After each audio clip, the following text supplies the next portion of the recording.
Churchgate railway स्थानकाच्या जवळ असलेल्या आयकर विभागाच्या या कार्यालयामध्ये गेल्या थोड्या वेळापूर्वी आग जी आहे ती लागलेली असल्याचं आपल्याला पाहायला मिळतं आहे। सध्या अग्निशामक दलाकडनं संपूर्ण आग जी आहे ती विझवण्यात आलेली असल्याचं आपल्याला पाहायला मिळतं आणि सध्या कूलिंग ऑपरेशन जे आहे ते अग्निशामक दलाच्या जवानांकडनं या ठिकाणी ही होताना पाहायला मिळतं आहे। जवळपास ही चर्चगेट रेल्वे स्टेशनच्या अगदी समोरच हे संपूर्ण आयकर भवन आहे। मुंबईमधलं आयकर मुख्यालय आहे आणि या आयकर मुख्यालयाच्या इमारतीच्या बेसमेंटमध्ये खरं तर आग जी आहे ती लागलेली होती आणि आगीमुळे धुराचे लोट जे आहेत ते संपूर्ण या परिसरामध्ये पसरलेले असल्याचं आपल्याला पाहायला मिळतं आहे। सध्या अद्याप देखील धूर जो आहे तो मोठ्या प्रमाणात बाहेर येताना पाहायला मिळतो आहे। आगीवरती नियंत्रण आणलेलं आहे, परंतु धूर जो आहे तो बेसमेंटमधनं बाहेर काढण्याचा प्रयत्न अग्निशामक दलाकडनं या ठिकाणी होताना आपल्याला पाहायला मिळतोय। ज्यावेळेस आग लागलेली होती त्यावेळेस मात्र 2 कर्मचारी जे आहेत त्या इमारतीमध्ये अडकलेले होते।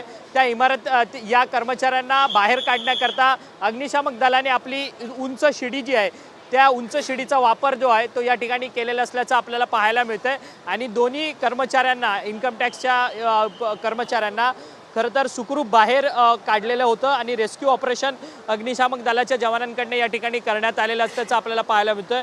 मुंबई पोलीस देखील या ठिकाणी या ठिकाणी पोहोचलेली आहे आणि त्याचसोबतच मुंबई महानगरपालिकेचे देखील कर्मचारी जे आहेत ते या संपूर्ण कामामध्ये मदत करताना आपल्याला पाहायला मिळतात।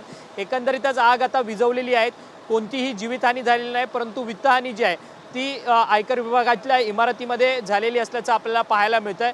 या सगळ्या संदर्भात अधिक माहिती जी आहे ती अग्निशामक दलाकडनं आणि मुंबई महानगरपालिकेकडनं काय देण्यात येणार आहे हे पाहणं महत्त्वाचं ठरणार आहे। व्हिडिओ जर्नलिस्ट योगेश सावंत, अक्षय मंकणे, TV9 मराठी, मुंबई।